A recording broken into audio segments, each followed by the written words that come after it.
পাড়া তরুণেরা, আয় আমার নওজওয়ান যুবকেরা, পর্দার অন্তরালে মা ও বোনেরা, এ আমার নবীর উম্মত উম্মতিরা, তাই আপনাদের ছোট ভাই ছোট ছেলে হিসাবে জানিয়ে দেয়, হাদিস শরীফ খুললে দেখতে পাবেন আমার নবীর সুন্নাতকে মজবুত করে ধরেছিল, আল্লাহর নবীর সুন্নাতকে ভালোবেসেছিল, আল্লাহ নবীর সুন্নাতকে মহব্বত করেছিল। হাদিস শরীফ খুললে দেখতে পাবে আমার আপনার নবীর একজন সাহাবা যিনার নাম হযরতে বেলাল, নাম আপনারা শুনেছেন। হযরতে বেলাল হুজুর ছিল মদিনার মসজিদের মুয়াজ্জিন। হযরতে বেলাল হুজুর দেখতে কিন্তু কালো ছিল, ফর্সা ছিল না। হযরতে বেলাল হুজুর মদিনার মসজিদের মুয়াজ্জিন ছিল। এ নবী প্রেমিকেরা, আয় আমার নবীর উম্মত উম্মতিরা, বেলাল হুজুরের কথা বলতে গিয়ে আপনাদের কাছে জানিয়ে দেয়, বেলাল হুজুর যখন মুসলমান ছিল না, বেলাল হুজুর যখন ঈমান আনেননি, বেলাল হুজুর যখন মদিনার মসজিদের মুয়াজ্জিন হননি, বেলাল হুজুরের দুনিয়ার একটা মনিব ছিল, তার নাম ছিল উমাইয়া। হাদিস শরীফের মধ্যে পাওয়া যায়। এ যুবকেরা, এ নবীর প্রেমিকেরা, আল্লাহ পেতে গেলে মনে রাখবেন নবীর কাছে যেতে হয়, আর নবী পেতে গেলে মনে রাখবেন সুন্নাতের কাছে যেতে হয়। আল্লাহ পেতে গেলে নবীর কাছে, নবী পেতে গেলে সুন্নাতের কাছে। যখনই আপনি আল্লাহর কাছে যাবেন, আল্লাহ আপনাকে নবীর কাছে পাঠিয়ে দেবে। যখনই নবীর কাছে যাবে, নবী আপনাকে সুন্নাতের কাছে পাঠিয়ে দেবে। এ যুবকেরা, হযরতে বেলাল হুজুরের অন্তরে আল্লাহর মহব্বত, বেলাল হুজুরের অন্তরে নবীর মহব্বত, বেলাল হুজুরের অন্তরে আমার নবীর সুন্নাত, বেলাল হুজুরের অন্তরে জায়গা পেল। এই মহব্বত ভালোবাসা নবীর সুন্নাত যখন বেলাল হুজুরের অন্তরে জায়গা পেল, হযরতে বেলাল হুজুর করেছিল কি জানেন? ওই সময় আল্লাহকে আল্লাহ বলে, নবীকে নবী বলে ঈমান এনে কলমা পড়ে মুসলমান হয়ে গিয়েছিলেন। জোরে হবে না সুবহানাল্লাহ? বেলাল হুজুর মুসলমান হলেন, এই খবরটা দুনিয়ার মনিব কার কাছে পৌঁছালো? দুনিয়ার মনিব উমাইয়ার কাছে। নাম হলো কি? নাম বলেন? উমাইয়া। উমাইয়ার কাছে যখনই পৌঁছে গেল, উমাইয়া ওই সময় বেলাল হুজুরকে ডাক করিয়েছিল, বেলাল একবার এদিকে এসো, বেলাল একবার এদিকে এসো।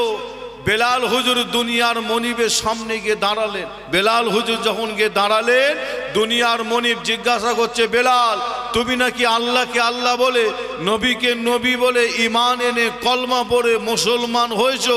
বেলাল হুজুর দুনিয়ার মনিবের সামনে দাঁড়িয়ে বলেছিল, যে হ্যাঁ, আমি আল্লাহকে আল্লাহ বলে, নবীকে নবী বলে ঈমান এনে কলমা পড়ে মুসলমান হয়েছি।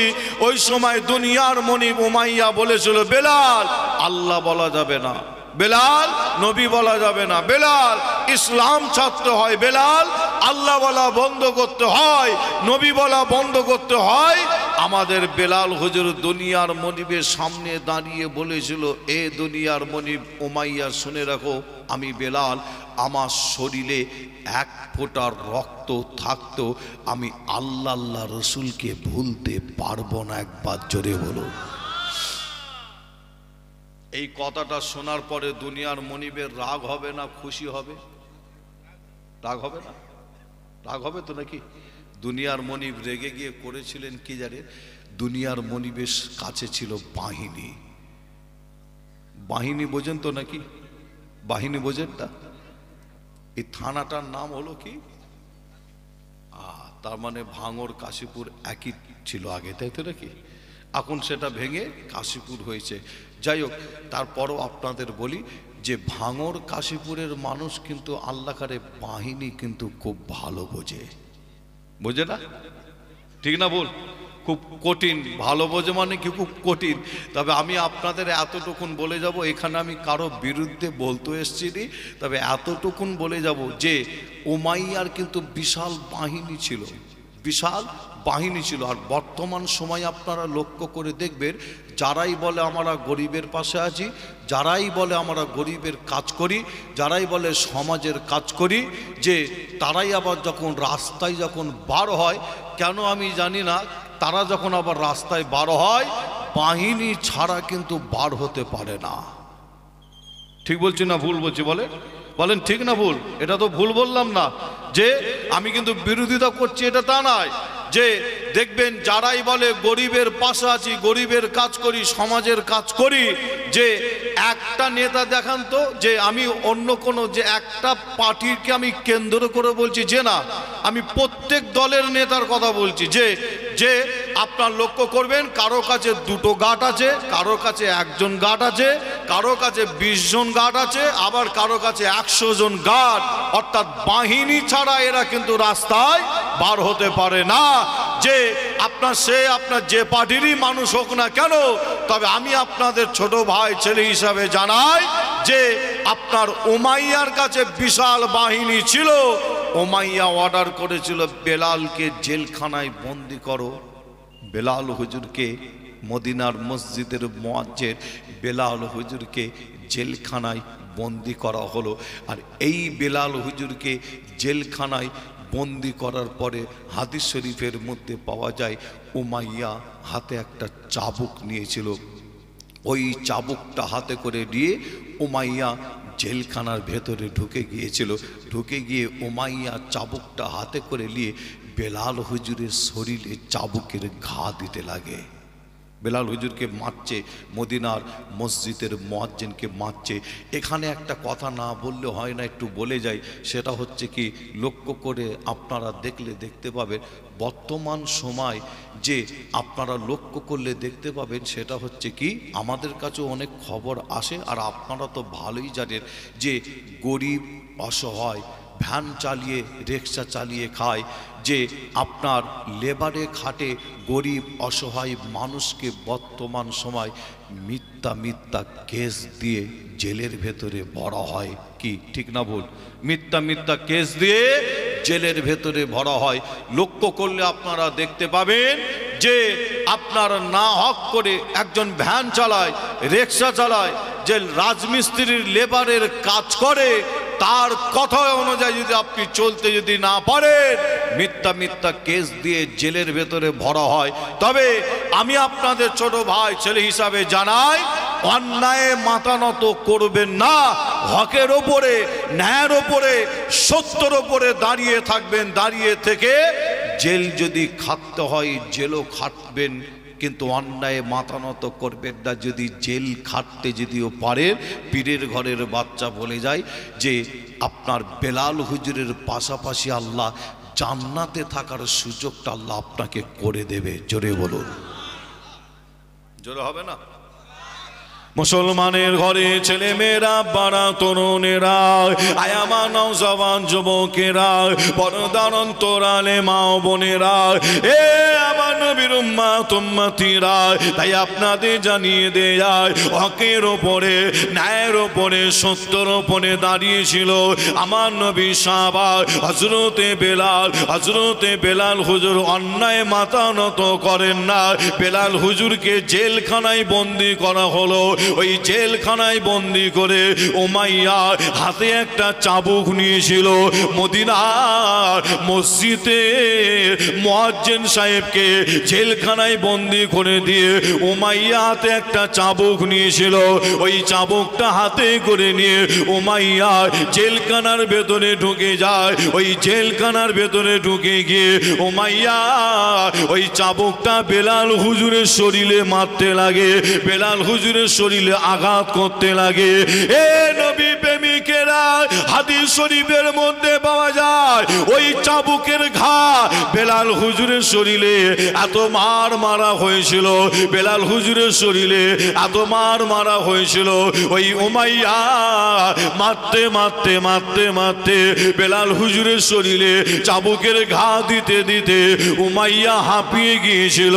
ওই চাবুকটা আর একজনের হাতে তুলে দেওয়া হয়েছিল। এ নবী প্রেমিকেরা, ওই ব্যক্তিও বেলাল হুজুরের শরীরে ওই ব্যক্তিও চাবুকের ঘা দিতে লাগে, বেলাল হুজুরকে মারতে লাগে। ওই ব্যক্তিও মারতে মারতে ওই ব্যক্তিও হাঁপিয়ে যায়। ওই চাবুকটা আর একজনের হাতে তুলে দেওয়া হয়, ওই ব্যক্তিও মারতে লাগে। এ যুবকেরা, এ নবী প্রেমিকেরা, বেলাল হুজুরের শরীরে এত চাবুকের ঘা দেওয়া হয়েছিল। এই মারতে মারতে দেখতে পাওয়া যায় বেলাল হুজুরের শরীরটা ফেটে রক্ত গড়াতে লাগে। বেলাল হুজুরের শরীরে যখনই চাবুকের ঘা দেওয়া হয়, বেলাল হুজুর জেলখানার ভেতর থেকে একটাই আওয়াজ দিতে লাগে। যখনই চাবুকের ঘা দেওয়া হয়, বেলাল হুজুরের জবান থেকে জেলখানার ভেতর থেকে একটাই আওয়াজ বার হতে লাগে, আহার আহার আহার, আল্লাহ আল্লাহ করে চিৎকার দিতে লাগে। বেলাল হুজুরের শরীর ফেটে রক্ত গড়াতে লাগে। উমাইয়া দেখলো এই সময় একটা অফার দেওয়া যায়। এ যুবকেরা, উমাইয়া সময় করেছিল জেলখানার ভেতরে ঢুকে গিয়ে বেলাল হুজুরকে একটা অফার দিতে লাগে, বেলাল এখনো সময় আছে, আল্লাহ বলা বন্ধ করো, নবী বলা বন্ধ করো, ইসলাম ছেড়ে দাও, আমরা তোমাকে তাহলে জেলখানা থেকে ছেড়ে দেবো, আজাদ করে দেবো। এ নবী প্রেমিকেরা, বেলাল হুজুর ওই সময় বলেছিল, এ উমাইয়া শুনে রাখো, তোমাদের এই চাবুকটা আমি বেলাল আমার শরীরটাকে ফাটিয়ে রক্ত বার করে দিতে পারে। এ উমাইয়া শুনে রাখো, আমি বেলাল আমার অন্তরে যে আল্লাহ আল্লাহ রসুলের মহাব্বত ভালোবাসা আছে, ওই মহাব্বত ভালোবাসার উপরে তোমাদের এই চাবুকে একটা দাগ পর্যন্ত টানতে পারবে না। জোরে হবে না সুবহানাল্লাহ। বেলাল হুজুরের শরীর থেকে যখন রক্ত গড়াচ্ছে, এত মার মেরেছিল, উমাইয়া মারতে মারতে হাঁপিয়ে যায়। চাবুক আর একজনের হাতে তুলে দেয়, মারো। যে ওই ব্যক্তিও মারে, ওই ব্যক্তিও মারতে মারতে হাঁপিয়ে যায়। চাবুক আর একজনের হাতে তুলে দেওয়া হয়, ওই ব্যক্তিও মারে। বেলাল হুজুরের শরীর যখন ফেটে যখন রক্ত গড়াচ্ছে, তখন দেখলো এই সুযোগ একটা অফার দেয়া যাক। বেলাল হুজুরকে অফার দিচ্ছে জেলখানার ভেতরে ঢুকে। কি অফার? বেলাল এখনো সময় আছে, আল্লাহ বলা বন্ধ করো, নবী বলা বন্ধ করো, তাহলে আমরা তোমাকে জেলখানা থেকে ছেড়ে দেবো, আজাদ করে দেবো। বেলাল হুজুর ওই সময় বলেছিল, এ উমাইয়া শুনে রাখো, তোমাদের এই চাবুক আমি বেলাল আমার শরীরটাকে ফাটিয়ে রক্ত বার করে দিতে পারে, কিন্তু আমার অন্তরে যে আল্লাহ রসুলের মহাব্বত ভালোবাসা আছে, ওই মহাব্বত ভালোবাসার উপরে তোমাদের এই চাবুকের একটা দাগ পর্যন্ত টানতে পারবে না। আর একবার জোরে বলুন, জোরে হবে না? কোন বেলাল হুজুরের কথা আপনাদের কাছে বলছি? হাদিস শরীফের মধ্যে পাওয়া যাচ্ছে, বেলাল হুজুর যখন মদিনার মসজিদে আজান দিতেন, কোথা আজান দিতেন বলেন সকলে? মদিনার মসজিদুন নববীতে বেলাল হুজুর যখন আজান দিতেন, হাদিস শরীফের মধ্যে পাওয়া যাচ্ছে, আমার আপনার নবী যখন মেম্বার শরীফে বসে থাকতেন, আপনাদের গ্রামে পাড়ায় মসজিদ আছে, আপনারা ইশার আজান নিশ্চয়ই শুনেছেন, আবার ফজরের আজান হবে, আপনারা শুনবেন। আপনাদের মসজিদের মুয়াজ্জিন আজান দেবে, আজকে আপনারা লক্ষ্য করলে শুনলে শুনতে পাবেন। সেটা হচ্ছে কি, মসজিদের মুয়াজ্জিন আজান যখন দিচ্ছেন, আজান দিতে দিতে যখন এরকম একটা জায়গায় চলে আসছে, আজান দিতে দিতে কি, তখন মুয়াজ্জিন বলে কি, আশহাদু আন্না মুহাম্মাদা, কি বলে? আশহাদু আন্না মুহাম্মাদা রাসূলুল্লাহ বলে না? বলে তো নাকি? যে আপনারা মুয়াজ্জিন দেখবেন বলছে আশহাদু আন্না মুহাম্মাদা রাসূলুল্লাহ, বলে না? আজান দিতে দিতে। কিন্তু আপনারা লক্ষ্য করলে দেখতে পাবেন কি বেলাল হুজুর যখন আজান দিতেন, হাদিস শরীফের মধ্যে পাওয়া যাচ্ছে হুজুর যখন আজান দিতেন দিতে দিতে এরকম একটা জায়গায় এসে পৌঁছাতেন, বেলাল হুজুর ওই সময় বলতেন কি আসহাদু আন্নাকা, কি বলতেন? আসহাদু আন্নাকা, আসহাদু আন্নাকা মুহাম্মাদা রাসূলুল্লাহ। বেলাল হুজুর ওই সময় বলতেন আর এবং করতেন কি, আমার নবী ওই সময় যখন মেম্বার শরীফে বসে থাকতেন তখন বলতেন আসহাদু আন্নাকা মুহাম্মাদা রাসূলুল্লাহ। বেলাল হুজুর এই কথাটা বলে নিজের শাহাদাত আঙুলটা তুলে আমার আপনার নবীর দিকে ইশারা করে করে দেখাতেন। জোরে বলুন, আরো জোরে হবে না? সারা পৃথিবীতে যত আল্লাহর ঘর মসজিদ আছে আপনাদের বলে যাই, মনে রাখবেন সারা পৃথিবীতে যত আল্লাহর ঘর মসজিদ আছে আর ওই মসজিদে যত আপনার মুয়াজ্জিন আছে, যে মনে রাখবেন তারা আর কোনোদিন এই শব্দটা বলতে পারবে না, কোনটা? আসহাদু আন্নাকা মুহাম্মাদা রাসূলুল্লাহ, এটার বলতে পারবে না, শাহাদাত আঙুল তুলে দেখাতে পারবে না। বেলাল হুজুর তিনি আজান দিতে দিতে এরকম জায়গায় যখন চলে আসতেন তখন বলতেন আসহাদু আন্নাকা মুহাম্মাদা রাসূলুল্লাহ। বেলাল হুজুর তিনি ওই সময় নিজের শাহাদাত আঙুল তুলে আমার আপনার নবীর দিকে ইশারা করে করে দেখাতেন। আরেকবার জোরে বলুন, আরো জোরে হবে না? সেই বেলাল হুজুরকে জেলখানায় বন্দি করে রেখেছে। বেলাল হুজুরের শরীরের উপরে চাবুকের ঘা, হুজুরের শরীর পেটে রক্ত বার হচ্ছে, হুজুরকে অফার দেওয়া হচ্ছে যে কিন্তু বেলাল হুজুর অন্যায় মাথা নত করেননি, হকের ওপরে ন্যায়ের ওপরে সত্যের ওপরে দাঁড়িয়ে আছে। তবে আপনাদের কাছে এই কথা বলতে গিয়ে আমার আরেকটা কথা একটু মনে পড়ে, একটু বলে দিয়ে যায় যে আপনাদের কাছে জানতে চাই, আপনারা বলেন জান্নাতের সর্দারের নাম বলতে পারবেন? আল্লাহ জান্নাতের সর্দার করেছিলেন কাদের? জান্নাতের সর্দার মাশাআল্লাহ হযরত ইমাম হাসান ইমাম হোসাইন হুজুরকে আমার আল্লাহ, আওলাদের রসুল ইমাম হোসাইন হুজুরকে জান্নাতের সর্দার আল্লাহ করেছেন। জোরে বলুন, আর একটু জোরে হবে না? যে আওলাদের রসুল ইমাম হোসাইন হুজুর শহীদ হয়েছিলেন কোন জায়গায় শহীদ হয়েছিলেন? কারবালার জমিন, তাই তো নাকি? কারবালার জমিনে আওলাদের রসুল ইমাম হোসেন হুজুর শহীদ হলেন। যে আর এই কারবালার ঘটনা আপনারা কম বেশি জানেন, ওলামা হজরতদের মুখ থেকে শুনেছেন। আমি কারবালার ঘটনা আপনাদের কাছে বলবো না, তবে এতটুকুন বলে যাব কারবালার জমিন থেকে একটু ছোট্ট করে বলে যাব। সেটা হচ্ছে কি, আওলাদের রসুল ইমাম হোসেন হুজুর যে কারবালার জমিনে শহীদ হলেন, এটা কি কোনো গদির লড়াই ছিল? কি বলছেন, কোনো গদির লড়াই? একটু আওয়াজ দেন আপনারা। কোনো গদির লড়াই ছিল? যে কোনো আপনার গদির লড়াই ছিল যে না। কিন্তু বর্তমান সময় আপনারা সোশ্যাল মিডিয়ায় লক্ষ্য করলে দেখতে পাবেন কিছু বক্তা অজনসিয়াত করতে করতে বক্তব্য দিতে দিতে বলে যে কারবালার জমিনে যে শহীদ হয়েছিলেন আওলাদের রসুল ইমাম হোসেন হুজুর, এটা ছিল একটা গদির লড়াই ছিল। জোরে বলুন নাউজুবিল্লাহ, আরো জোরে হবে না? গদির লড়াই ছিল যে না। আওলাদের রসুল ইমাম হোসেন হুজুরের গদির লোভ ছিল যে না। আওলাদের রসুল ইমাম হোসেন হুজুর তিনার গদির লোভ ছিল যে না। আবার আপনাদের কাছে বলে যাচ্ছে, আওলাদের রসুল ইমাম হোসেন হুজুর কারবালার জমিনে শহীদ হয়েছিলেন হকের ওপরে, ন্যায়ের ওপরে, সত্যের ওপরে। এজিদকে বলেছিল ইমাম হোসেন হুজুর, কি বলেছিল?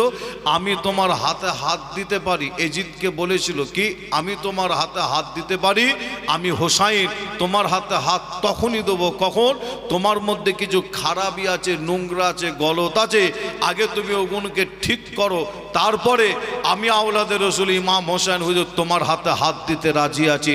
এখান থেকে শুরু হয় যে কারবালার জমিনের ঘটনাটা ছিল যে এটা গদির লড়াই ছিল যে না।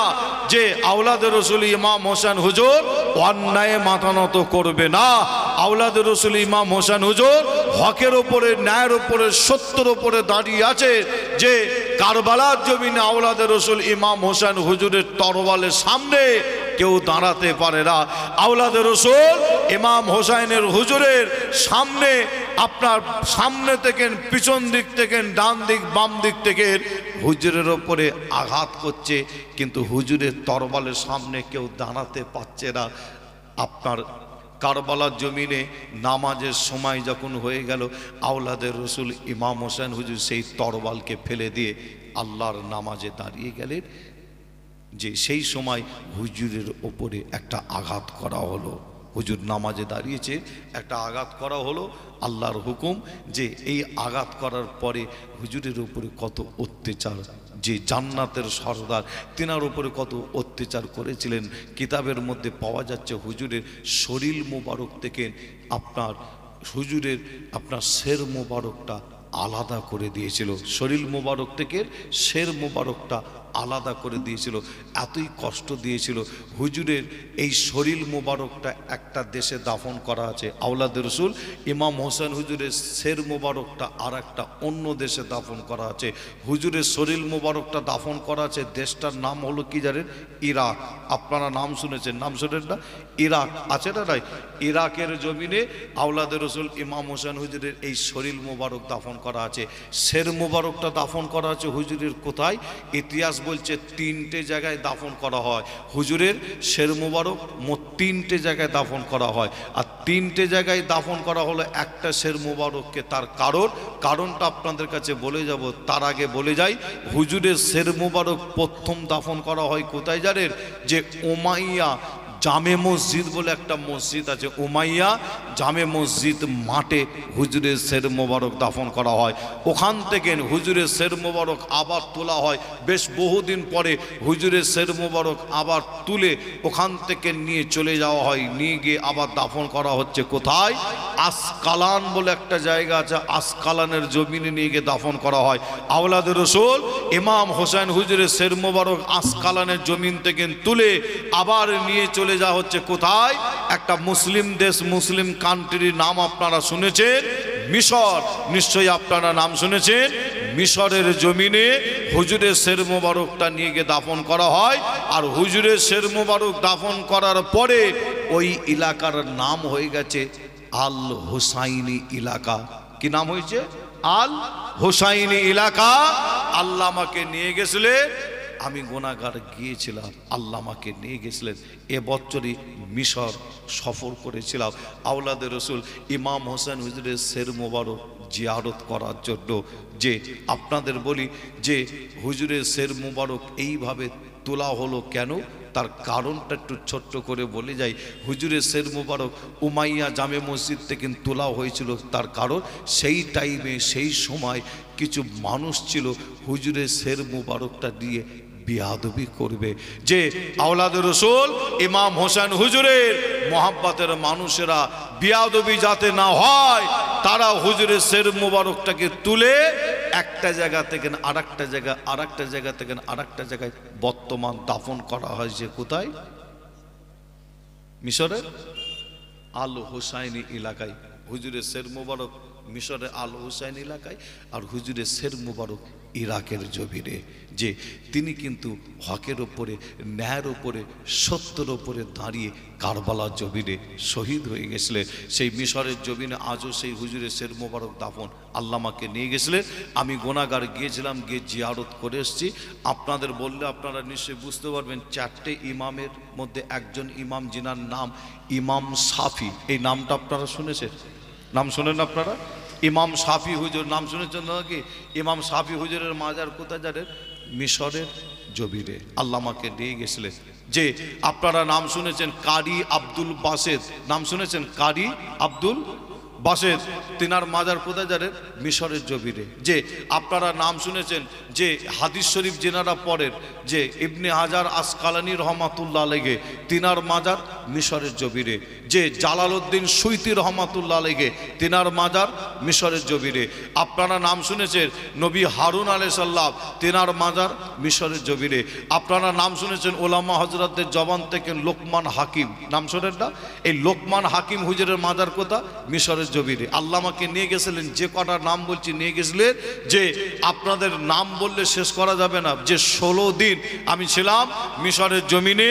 তবে আপনাদের কাছে বলে যাই, একটা পাহাড়ের নাম আপনারা প্রায় টাইমে প্রায় সময় শোনেন, পাহাড়টার নাম হচ্ছে তুর পাহাড়। কি শুনেছেন আপনারা? নাম শোনেন না? এই তুর পাহাড়ের একটা ঘটনা কি, হযরতে নবী মূসা আলাইহিস সালাম আল্লাহকে বলেছিলেন, আল্লাহ আপনি একবার আমাকে দেখা দিন। আল্লাহ বলেছিলেন লান তারানি, এ মূসা তোমার সাথে দেখা হবে না। নবী মুসা আলাইহিস সালাম বলছে আল্লাহ কেন দেখা হবে না, কি এমন অন্যায় করেছি, দোষ করেছি, দেখা হবে না? আল্লাহ বলছে দেখা হতে পারে, তবে একটা শর্ত আছে। কি? ওই যে দেখতে পাচ্ছ তুর পাহাড়, ওর ওপরে উঠতে হবে, উঠে স্থিরভাবে দাঁড়িয়ে থাকতে হবে। আমি আল্লাহ আমার জাতি নূর নাই শেফাতে নূর গুণ বিশিষ্ট নূরকে আমি আল্লাহ 70,000 পর্দার আপ ডাউন থেকে তুর পাহাড়ে নিক্ষেপ করব।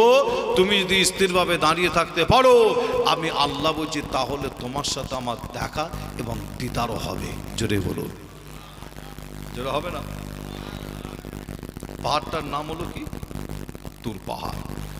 মুসলমানের ঘরে ছেলে মেয়েরা, বাড়া তরুণেরা, আয়ামা নওজওয়ান যুবকেরা, পর্দার অন্তরালে মা ও বোনেরা, এ আমার নবীর উম্মত উম্মতিরা, তাই আপনাদের জানিয়ে দেয় হযরতে নবী মূসা আলাইহিস সালামকে আল্লাহ বলেছিল দেখা হতে পারে, একটা শর্ত আছে। ওই যে দেখতে পাচ্ছ তুর পাহাড়, ওর ওপরে গিয়ে তোমায় উঠতে হবে। আমি আল্লাহ আমার জাতি নূর শেফাতে নূর কোন বিশিষ্ট নূরকে আমি আল্লাহ 70,000 পর্দার আপ ডাউন থেকে ওই তুর পাহাড়ে নিক্ষেপ করব। এ মূসা, তুমি যদি তুর পাহাড়ের ওপরে উঠে স্থিরভাবে দাঁড়িয়ে থাকতে পারো, আমি আল্লাহ তোমার সাথে আমার দিদার হবে, দেখা হয়ে যাবে। এ নবী প্রেমিকেরা, হযরতে নবী মূসা আলাইহিস সালাম এই খবরটা পেয়ে তিনি খুশিতে আনন্দেতে ওই সময় হযরতে নবী মূসা আলাইহিস সালাম ওই তুর পাহাড়ের উপরে একটা পা যখন রাখলেন, একটা কদম যখন রাখলেন, আমার আল্লাহ পাক ওই সময় বললেন ফাকলান আলাইকা, এ মূসা তোমার পায়ের জুতোটা খুলে তুমি তুর পাহাড়ে ওঠো। হযরতে নবী মূসা আলাইহিস সালাম পায়ের জুতোটা খুলে ওই তুর পাহাড়ে ওঠা শুরু করে দিলেন। আল্লাহ পাক রব্বুল আলামিন তিনার জাতি নূর নাই শেফাতে নূর কোন বিশিষ্ট নূরকে আমার আল্লাহ যখন 70,000 পর্দার আপ ডাউন থেকে ওই তুর পাহাড়ে নিক্ষেপ করলেন, এই নিক্ষেপ করার সাথে সাথে দেখতে পাওয়া যায় হযরতে নবী মূসা আলাইহিস সালাম ওই তুর পাহাড়ের উপরে অজ্ঞান হয়ে বেহুশ হয়ে পড়ে যায়। আমার আল্লাহ পাকের সাথে হযরতে নবী মূসা আলাইহিস সালামের সাথে কথা হয়েছিল, কিন্তু দেখা হলো না। এ যুবকেরা, আমার আল্লাহ পাক কুরআন শরীফের মধ্যে জানালেন ওয়াকাল্লামান্নাহু মূসা তাকলিমা, ওয়াকাল্লামান্নাহু মূসা তাকলিমা। আল্লাহ পাক জানিয়ে দিয়েছিল নবী মূসার সাথে আল্লাহর কথা হয়েছিল, কিন্তু দেখা হলো না। ওই পাহাড়টা হলো কোথায়? মিশরের জমিনে। এ যুবকেরা, আল্লাহ আমাকে নিয়ে গিয়েছিল, আজও পর্যন্ত সেই তুর পাহাড়টা আছে, আজও পর্যন্ত ওই তুর পাহাড় আছে মিশরের জমিনে। আমি গুনাহগার গিয়েছিলাম, ওই তুর পাহাড়ের নিচেই গিয়ে ঈশান নামাজ পড়েছিলাম। ঈশান নামাজ পড়ে তুর পাহাড়ে উঠা শুরু করেছিলাম। ওই তুর পাহাড়ে উঠতে উঠতে একদম যখন তুর পাহাড়ের উপরে উঠে গিয়েছিলাম, ওপরে গিয়ে যখন পৌঁছে গিয়েছিলাম, ওই সময় ফজরের টাইম, ফজরের ওয়াক্ত চলে আসে। এ যুবকেরা, ওই তুর পাহাড়ের উপরে উঠে গিয়ে দেখলাম আল্লাহর ঘর, একটা মসজিদ করা আছে। ওই মসজিদে গিয়ে আমরা নিজেরাই আজান দিলাম, ওখানে গিয়ে আমরা নিজেরাই জামাত পড়লাম। এ যুবকেরা, নামাজ পড়ার পরে আমরা দেখলাম ওই পাহাড়ের উপরে একটা গোয়া, পাহাড়ের উপরে একটা গোয়া, যে গোয়াতে হযরতে নবী মূসা আলাইহিস সালাম, হযরতে নবী মূসা আলাইহিস সালাম 40 দিন আল্লাহর ইবাদত করেছিল। এ যুবকেরা, ওই গোয়ার ভেতরে আমরা গিয়ে আমরা দুরিকাত শুকরিয়া নামাজ পড়ে আল্লাহ দরবারে দোয়া চেয়েছিলাম, কেননা ওই দোয়া আল্লাহ পাক কবুল করে থাকে। জোরে হবে না সুবহানাল্লাহ?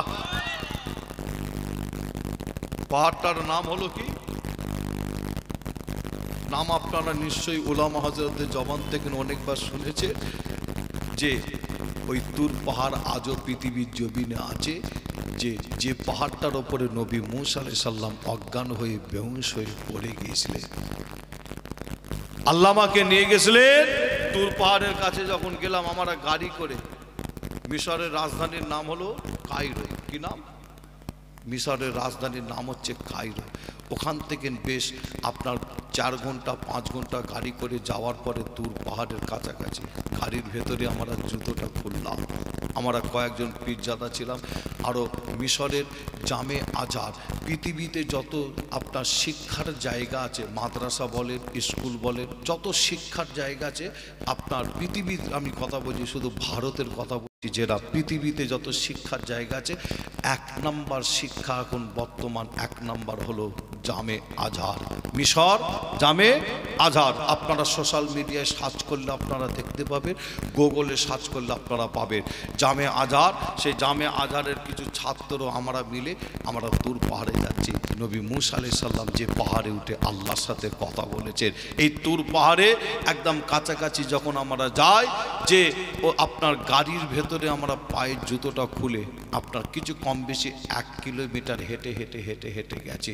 ওখানে যাওয়ার পরে তুর পাহাড়ের কাছাকাছি একদম চেকপোস্ট, ওখানে পুলিশ আছে, মেশিন দিয়ে আপনার শরীরকে মেশিন দিয়ে চেক করবে, তারপরে আপনাকে পাহাড়ের ওপরে উঠতে দেবে। সারা শরীরে মেশিন দিয়ে চেক করার পরে আমাদের বললে একটা গাইড ম্যান নিতে হবে, না হলে পাহাড়ে উঠতে দেওয়া হবে না। একটা গাইড ম্যান আপনাকে নিতেই হবে। গাইড ম্যান নিয়ে আমরা পাহাড়ে উঠব।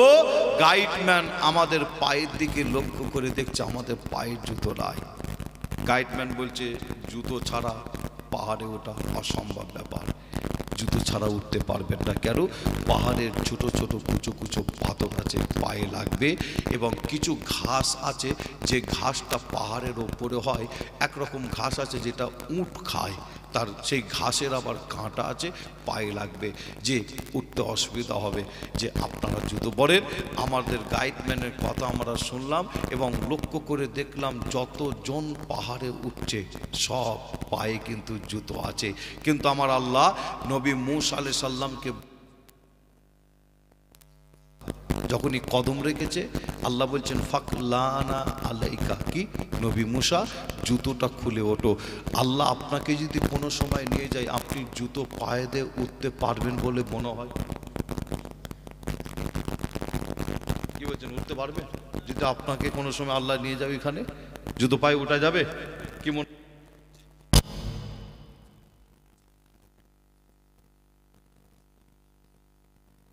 ইনশাল্লাহ আমরা উঠে পড়বো। যে ঈশান নামাজ পড়ে আমরা ওটা শুরু করেছি, ঈশান নামাজ পড়ে তুর পাহাড়ের নিচে ঈশান নামাজ পড়ে ওটা শুরু করেছি। হেঁটে হেঁটে হেঁটে হেঁটে উঠতে উঠতে একদম সেই পাহাড় ফজরের সময় গিয়ে আমরা পৌঁছাই। আল্লাহু আকবার। আজও পর্যন্ত সেই গোয়া আছে, যে গোয়ায় নবী মূসা আলাইহিস সালাম 40 দিন বসে আল্লাহর ইবাদত করেছিলেন। যে ওখানে গিয়ে আপনি যদি 2 রাকাত নামাজ পড়ে আল্লাহর দরবারে যদি দোয়া চান, আমার আল্লাহ আপনার এই দোয়াকে কবুল করেন। জোরে বলুন, আর একটু জোরে হবে না? আর একটু জোরে বলবেন না? একবার দরুদ শরীফ আল্লাহুম্মা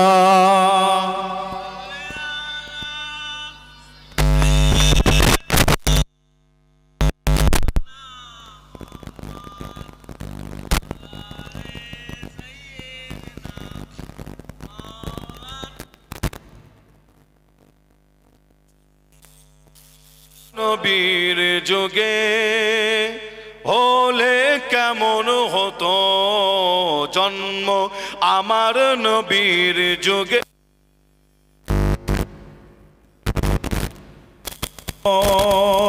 দুনায়নে রাসূল পাক দেখিলে কেমন হতো। জোরে হবে না সুবহানাল্লাহ? আর একটু জোরে হবে না? দুনায়নে রাসূল পাক দেখিলে কেমন হতো জন্ম, আমার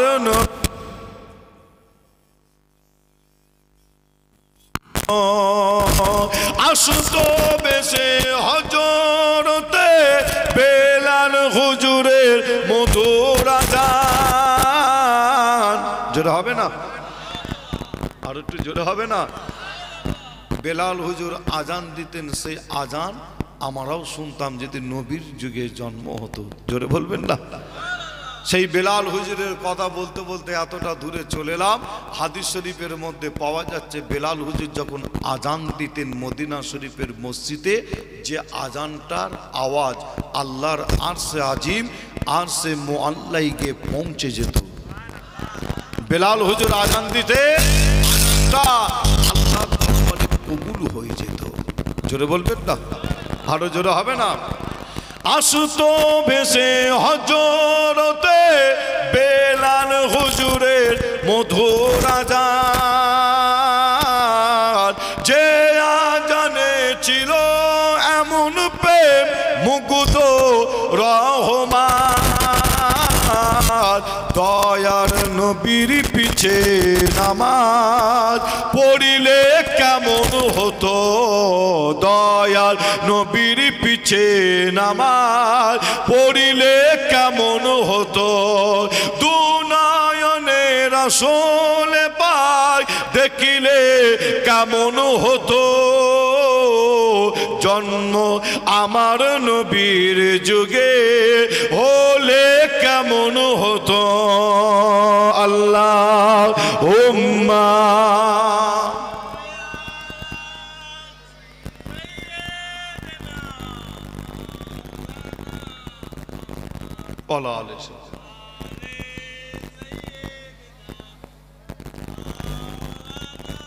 আমার দিনদার ইমানদার নেককার আল্লাহওয়ালা ভাইজানেরা, জওয়ান যুবকেরা, পর্দার অন্তরের আড়ালে অবস্থিত আমার মা ও বোনেরা, আশেপাশে যে সমস্ত আমার যুবক ভাই চাচা আশেপাশে আছেন, আপনারা প্রত্যেকেই চলে আসেন। যে খুবই অল্প টাইম, অল্প সময় আপনাদের খেদমাতে। তবে আলোচনা শুরু করার আগে আপনাদের কাছে এতটুকুন বলেছি যে আল্লাহকে পেতে গেলে যেতে হবে কার কাছে? সকলে বলে নবীর কাছে। নবীকে পেতে গেলে যেতে হবে কার কাছে? সুন্নাতের কাছে। আল্লাহকে পেতে গেলে নবীর কাছে, নবীকে পেতে গেলে সুন্নাতের কাছে। পাঠাচ্ছে কে? আল্লাহ পাঠাচ্ছে নবীর কাছে, নবী পাঠাচ্ছে সুন্নাতের কাছে। সুন্নাতকে আপনাকে আমাকে মজবুত করে ধরতে হবে, সুন্নাতকে ভালোবাসতে হবে, সুন্নাতের তাবেদারি করতে হবে, সুন্নাতের পায়রাবি করতে হবে, সুন্নাতকে মেনে বাস্তব আমলি জিন্দেগিতে ফিরে আসতে হবে। আমি আপনি যদি এইভাবে যদি আমলি জিন্দেগিতে ফিরে আসতে পারি, তাহলে নবী আমরা পাবো, নবী পেলে আল্লাহও আমরা পাবো। জোরে বলুন সুবহানাল্লাহ। আল্লাহ আমাদের সকলকে বেশি বেশি করে সুন্নাত পালন করার তৌফিক দান করেন। জোরে বলুন আল্লাহুম্মা আমিন। আসেন আমরা সকলে মিলে সেই নবীর মহব্বত ভালোবাসায় জোরে আওয়াজের সাথে একটু উঠে দাঁড়িয়ে একটু আমরা সালামের নজরানা পৌঁছাবো। আশেপাশে যারা আছেন প্রত্যেকে আপনারা চলে আসেন। ইয়া নবী।